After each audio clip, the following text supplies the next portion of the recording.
जय जगन्नाथ बंधुगण मो चैनल को स्वागत। बंधुगण 2026 आरंभ नवपंचम राजयुग 30 वर्ष पर सृष्टि हेउची एमिति युग। 3 राशि पाई बहुत शुभ। ज्योतिष शास्त्र अनुसार जेतेबेले कौनसी ग्रह एक शुभ राजयुग सृष्टि करे तार सीधा सड़क प्रभाव समस्त देश एवं विश्व उपरे पड़िथाए।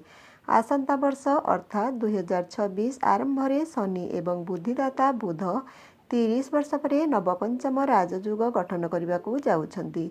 नवपंचम राजयुग गठन हेबा द्वारा अनेक राशि को एहार शुभ फल मिलिबो एवं एही युग आर्थिक लाभ मध्य आनिबो। एबे मनरे प्रश्न उठे नवपंचम राजयुग कौन।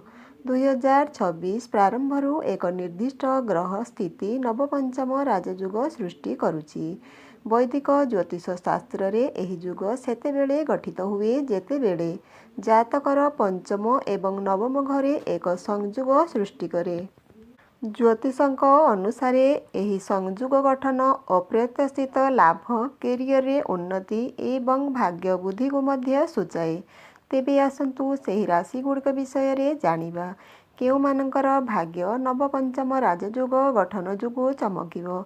मिथुन राशि। मिथुन राशि पाई नवपंचम राजयुग कैरियर रे एक प्रमुख मोड़ आनिपारे। दीर्घ दिन धरी अटकी रहिथिबा काम गुड़िक समाप्त हेबार यथेष्ट संभावना रहिछि। चाकिरी करिथिबा व्यक्ति मानकु पदोन्नति किंबा नूतन दायित्व मिली पारे। व्यवसायी माने नूतन ग्राहक एवं लाभदायक डील पाइबे।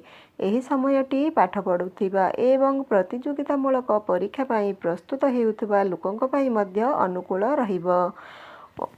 अविवाहितंक विवाह हेबा सह संतान सुख मध्य प्राप्त हेबार जुग रहिछि। कर्कट राशि। कर्कट राशिर लोकंक पाई एही राजयुग सेमानंकर आर्थिक स्थिति को सुदृढ़ करिबो।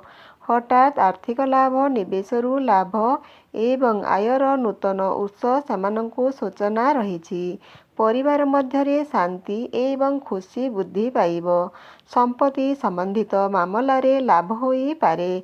भाग्य आपणक पक्षरे थिबारु निष्पत्ति सठिक प्रमाणित हेबो। संतान सुख प्राप्त हेबो। पितृप्रेम तथा पितृतुल्य वयस्कंक ठारू आर्थिक क्षेत्र रे साहाय्य मिलिबार यथेष्ट संभावना रहिछि। मकर राशि। मकर राशिंक पाई विशेष नवपंचम राजयुग सेमानक आत्मविश्वास एवं सम्मान बुद्धि करिबो। मकर राशिर व्यक्ति विशेषकर सामाजिक प्रतिष्ठारे वृद्धि हेबो। सेमानंकु उच्च पदवीर व्यक्तिंक ठारू समर्थन मिलिबो। सृजनशील क्षेत्र गणमाध्यम किंबा शिक्षा सह जड़ित व्यक्ति मानक गुरुत्वपूर्ण सफलता पाइपारती। पारिवारिक जीवन मध्य पूर्व अपेक्षा अधिक संतुलित हेबो। प्रेमी जुगलंकर विवाह जुग रहिछि। परिवार रे समस्तंक स्वास्थ्य भल रहिबो। संतान सुख प्राप्ति करि पारंती। बंधुगण वीडियो भल लागिथिले वीडियो को लाइक शेयर कमेंट करने को भूलिबे नहीं। कमेंट रे जय जगन्नाथ बोली अवश्य लिखिदेवे।